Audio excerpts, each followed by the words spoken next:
everybody. Welcome to Smartypaws Live with Jennifer Shryock of Family Paws Parent Education. And we'll just take a minute here to get her on and get us situated.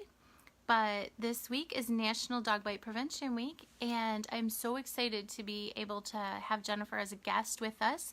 She is the founder of Family Paws Parent Education, and I'm just adding her on there. Hi, Jen. And we'll see if she can join us on this split screen. Here. Hey, how are you? I'm good. I'm good. How are you? Good. I'm trying to put my camera some way. All right. Hopefully it won't fall. You're seeing right up my nose. That's not good. Okay. Well, everybody. Yeah. Well, thank you so much. I'm excited to be able to talk to you today. I'm excited that you're doing this event. It's so awesome. So thank you, Smartypaws. Yeah. It's National Dog Week, and I wanted a little bit different because I know that Family Paws kind of the original. Just decades on family dog training, safety, all the specifics. Yeah, you're breaking up a little bit, so I'm having a hard time hearing. But did you ask me about the kind of a little bit history? Is that what you're looking at? Okay. So yeah, Family Paws started in 2002. And ever since then, we've been working to prepare families with dogs for life with babies and toddlers. You know, it's one of those things that I think many people don't think about until there's a problem. And we really feel that there's so much to do ahead of time, which is why we feel dog aware skills and helping families to increase and grow and strengthen their dog aware skills is really important. To create dog aware generations to help our dogs feel comfortable in the family home and family environment, and our kids to learn different respectful ways to interact. And you know, kids grow up learning how to interact as adults, as humans, right? So we really have to help them. And I think that by educating our expecting families and strengthening their dog aware skills, we can make a big difference there.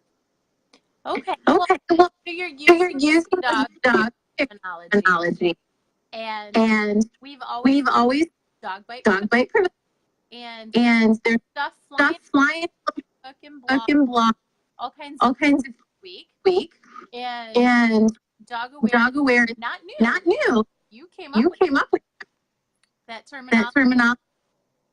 Yes. Yeah. Yes. I love it. I think of it as what we do and what ENT don't do this, don't do that. Love to hear about how you kind of thought of that dog aware. Right. So, you know, dog bite prevention or dog bite safety, those are common phrases. And I feel like so many times saying the word dog bite almost makes people recoil and go the other direction. So because most families think, not my dog. My dog's a good dog. My dog wouldn't bite. But that's why we want to increase and strengthen dog aware skills, because to me, dog aware is about understanding and recognizing the simple communication, the different communication signals that dogs offer way before a bite.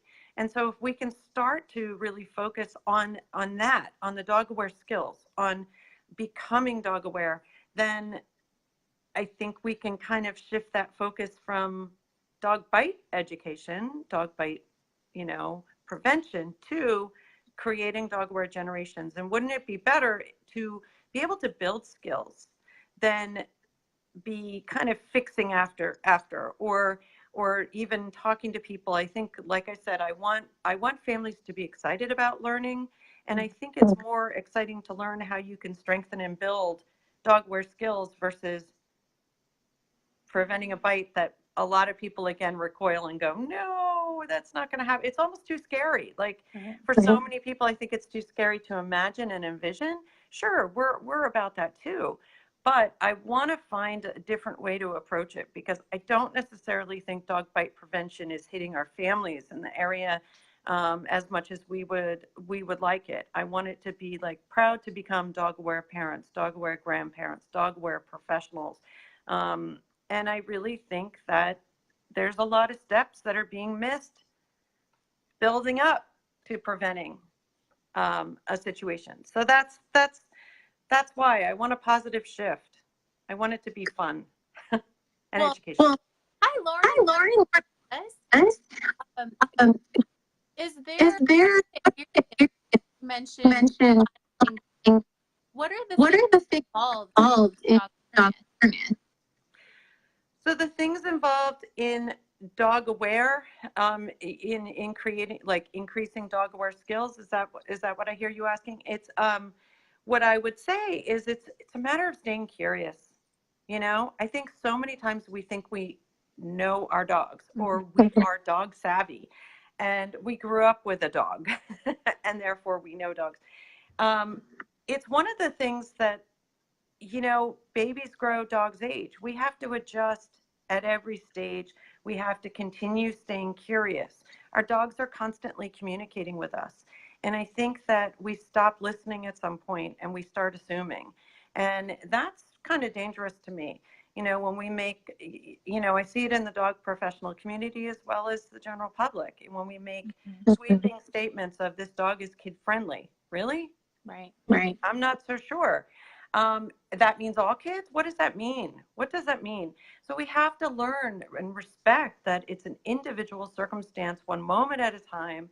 And to me, that's what really being open to strengthening and building and growing our dog aware skills is all about, is staying curious, respecting the dog in the moment that they're experiencing whatever they're experiencing, knowing what to look for, knowing for the signs, the body language, the signals, the lip licking, the head turning, the whale eye, the yawning, the kiss to dismiss, all the different things that we talk about in the Family Paws programs. I think that's all building and strengthening and growing your dog aware skills. I'm so proud when my families use the term and talk about their dog aware skills. And I think, to be honest, Deborah, like, one of the things that excites me about Family Paws and the niche and the age group that we target, you know, we say kind of 3 and under, 5 and under, whatever, is that many times people don't take advantage of the natural abilities toddlers have, the desire that they have to imitate, and the opportunity that we're missing to model appropriate interactions, to model appropriate behavior and interactions with the dog, not just with other human beings, you know. So, you know, if a dog comes straight up to you, just a glance or turn that way can make a difference and break some tension between a toddler or a 3-year-old or a 5-year-old. If their parents are constantly getting in their dog's face and kind of wooju pooju pooja like we love to do. I know. We all, you know, if we're doing that in front of our children are going to learn that and assume that's how we interact with dogs. So changing what we're modeling, and to me, no better time than when your baby is just a baby. Start modeling more dog-friendly, dog-aware skills, you know? I love for joining us. I love your points. Dogs change. Even when we talk that they're experiencing different things. They can be people or you know, issues or children constant. I had some big dog accepts. Well, what is that exactly mean? And what is when is crying lump? Right. So when children are still changing. Yeah. You have kids might have around you or your own dog going to have experience, you know, have experience. So being dog It's not about spending bucks necessarily. That's huge bonus of having skills, but that you got better, you have relationship and connection with. And then was to model, you know, for kids, remember, they're watching all age, even if they're talking back, they're still watching what you're doing, still learning. So I think those some great remember for people who you know from that dog bite. We don't expect our and to know the world we are, and that what we model is going to impact. Mm-hmm. Is there anything like that? What I wanted to say to that too is I can remember an experience, and my son probably won't appreciate me sharing this, but he's older now. You know, despite when he used to come home from baseball and he used to be sweaty, and our one shepherd, who's, you know, about 110 pounds, a big boy, so tall, would want to lick David's legs when he came back and was sweaty and salty and yummy to the dog. And David would kind of jump around and, you know, no, stop it. And despite my efforts of, you know, suggesting a different way to handle it, and, you know, despite that, because, you know, when you're 16, what does your mom know? And, you know, so, you know, nothing I would suggest would work, obviously. So his way was to get annoyed and get frustrated, which would agitate the dog more. And one day my 4-year-old stood up and said, here's what you do. You stand like a tree, you fold your branches, you look at your roots, watch them grow into the ground, and he'll stop. And she's like, David, watch, and gets up and does that and calls the dog over, and he just ignores her. And she's like, see, it works, and sat back down. And I thought, you know, there it is at its best. When my daughter was 2.5, I remember I'd always talked about how dogs aren't really, you know, we think they love hugs and kisses, but that's selfish, because hugs and kisses are our form of communication of affection and love. But it's not our dog's natural form, and it's not something that all, you know, most dogs are not so comfortable with it, despite what we think. But, you know, one day my shepherd was coming over to me. I was sitting on the couch, and he was a senior, and I was having a sentimental moment, and I put my arm around him and just, you know, kind of gave him a kiss on the back of his neck. And my daughter from across the room, she was like 2.5, said, Mommy, no huggies. And I blogged about it, caught in the act. You know, but just because, and I think this is really hard for families to understand too, just because she can kind of pull that information out and use it at certain times doesn't mean she's going to be consistent with it. So we have to continuously be modeling. And in that opportunity, I see those moments, because I don't expect people to not be affectionate with their dogs. I'm very affectionate with mine. But it's what a teachable moment to say, right, good for you.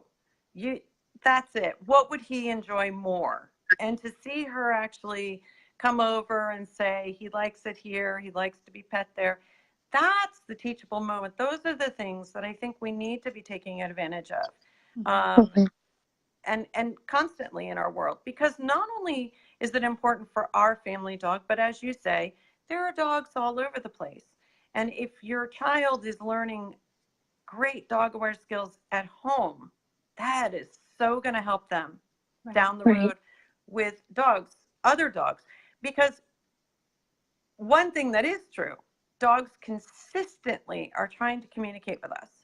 We're not the best listeners of dog speak or dog language, so we're trying to learn that. And that's what I want to strengthen and build. And I think it starts with our little ones. Yes.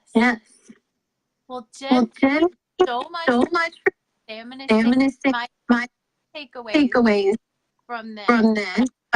Remember the we can always know them and change and dog recognize learning. Don't know. Even the experts know.